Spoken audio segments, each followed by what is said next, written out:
High friends, job and ডিফেন্সৰ চেনেলটোলৈ তোমালোক সকলোকে স্বাগতম জনাইছোঁ। আৰু এটা আমাৰ most important topic SSC GD 2026। আৰু SSC GD 2026ত যিসকল কেণ্ডিডেটে ফৰ্ম ফিল আপ কৰিলা তেওঁলোকে হয়তো ভাবি আছা যে এইবাৰ আমাৰ এক্সামটো কিয় এনেকুৱা হৈ আছে, কিয় লেট হৈ আছে আৰু কিমান লেট হোৱা দেখা যাব। তো ইয়াতে মেইন প্ৰব্লেমটো হৈছে কি যে আমাৰ আজি আমি যদি পিছৰ 2-3 বছৰৰ ডাটালৈ চাওঁ তেতিয়াহ'লে আমাৰ SSC GDৰ এক্সামটো প্ৰায় বাৰে মানে বছৰটোৰ জানুৱাৰী আৰু ফেব্ৰুৱাৰীৰ মাহটোৰ ভিতৰতে আমাৰ পাতি থকা দেখা গৈছিলে। কিন্তু এইবাৰ আমি আগৰ ডাটাখিনিলৈ চালে যথেষ্ট লেট হোৱা দেখা গৈছে। মানে জানুৱাৰী গ'ল, ফেব্ৰুৱাৰী গ'ল আৰু এতিয়া আমাৰ মাৰ্চ মাহৰো আজি 5-6 তাৰিখত ভৰি দিলে, 7 তাৰিখত পৰিল আজি। আৰু এতিয়া কথাটো হ'ল কি যে ধৰি লোৱা এতিয়ালৈকে এক্সামটো নপতাৰ মেইন কাৰণটো আমি বহুতে গমে পাই আছোঁ যে তেওঁলোকৰ যিটো আমাৰ এক্সাম পাতা কোম্পেনী, সেই কোম্পেনীটোৰ কিবা এটা খেলি মেলি হৈ আছে। তেওঁলোকে মানে এতিয়াও থিৰাং কৰিব পৰা নাই যে এতিয়া আৰু আগৰ যিবিলাক আমাৰ এক্সাম কণ্ডাক্ট কৰিবলগীয়া হৈ আছে SSC বৰ্ডৰ আণ্ডাৰত, এতিয়া কোন কোম্পানীৰ দ্বাৰা মানে কণ্ডাক্ট কৰাব। কাৰণ EDQটিয়ে বহুত খেলি মেলি কৰা কিছুমান দেখিব পোৱা গৈছে। MTSত হওক, দিল্লী পুলিচ, মানে যথেষ্টখিনি খেলি মেলিৰ মাজতহে এক্সামখিনি কণ্ডাক্ট কৰাই আছিলে। গতিকে তেওঁলোকে এতিয়া বাৰে ৰিকুৱেষ্ট কৰি তেওঁলোকে নতুন কোম্পানী বিচাৰিছে আৰু এই কথাখিনি অফিচিয়েলিভাৱে আমাক দিছে।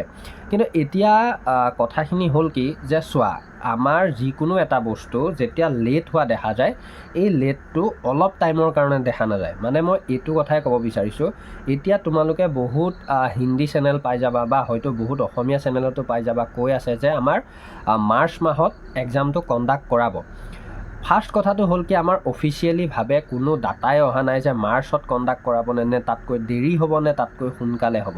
কিন্তু আমি যদি SSCৰ যিখিনি কৰিবলগীয়া কাম অফিচিয়েলিভাৱে বা আমাৰ আগৰ ডাটাখিনিলৈ যদি আমি চাওঁ তেতিয়াহ'লে কোনো কাৰণে মাৰ্চত হোৱাৰো সম্ভাৱনাটো দেখা যোৱা নাই বা খুবেই কম। কিয় কৈছোঁ? কাৰণ চোৱা, যেতিয়া আগতে আমি SSCৰ আগতে আমি যিখিনি ডাটা চাইছিলোঁ সেই ডাটাখিনিৰ মতে এডমিট দিয়া আগতে মানে মিনিমাম 20-25 দিনমানৰ আগতে তেওঁলোকে কি কৰে, হাফ এডমিট কাৰ্ডটো উলিয়ায়।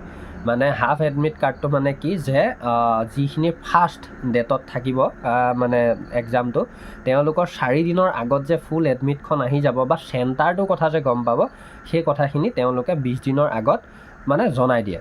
গতিকে এতিয়া যদি আমাৰ মাৰ্চৰ আজি 7 তাৰিখত ভৰি দিলে আৰু এই 7 তাৰিখলৈকে যদি আমাৰ সেনেকুৱা একোৱেই প্ৰচেছ বা অফিচিয়েলিভাৱে যদি তেওঁলোকে একোৱেই ডিচাইড কৰা নাই, তেতিয়াহ'লে কোনো কাৰণে মাৰ্চতো এক্সাম হোৱাৰ সম্ভাৱনাটো খুবেই কম।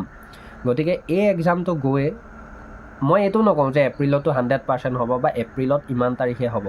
কিন্তু এটা কথা আমি খাটাংকৈ ক'ব পাৰোঁ, কাৰণ এই ভেকেঞ্চিটোৰ লগত বহুত পিছৰ ভেকেঞ্চি কিছুমানো ৰিলেটেড হৈ আছে SSC GDৰ। আৰু SSC GDৰ ভেকেঞ্চিটোত এতিয়া যদি এক্সাম কণ্ডাক্ট নকৰায় তেতিয়াহ'লে বহুখিনি খেলি মেলি হোৱাও দেখা যাব।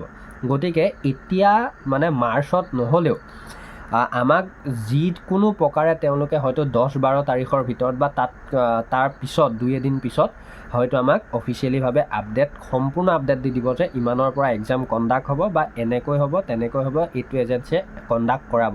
গতিকে ধৈৰ্য ধৰা দুদিনমান, তোমালোকে তোমালোকৰ কাম কৰি থকাই ভাল, আমি আমাৰ কাম কৰা ভাল। গতিকে যিখিনি SSC GDৰ লগত লাগি আছে লাগি থাকা, ইয়াত বেক হ'বলগীয়া একো নাই।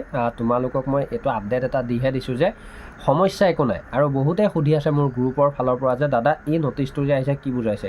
সেই নটিচটো বেলেগ একো বুজোৱা নাই বা আমি তাতে চাবলগীয়া একো নাই। তেওঁলোকে এজেঞ্চিৰ খেলি মেলি হৈ আছে, কোম্পানীৰ খেলি মেলি হৈ আছে। গতিকে এইটোৱে কথা, তোমালোকে জড়িত থাকিবা জব এণ্ড ডিফেন্সৰ লগত, আগন্তুক আপডেটবিলাক দি যাম। আৰু যথেষ্টখিনি কথা পাতিবলগীয়া আছে ডকুমেণ্টছৰ ওপৰতো বা বিভিন্ন টপিক্সৰ ওপৰত SSC GDক লৈ। চ' ধন্যবাদ।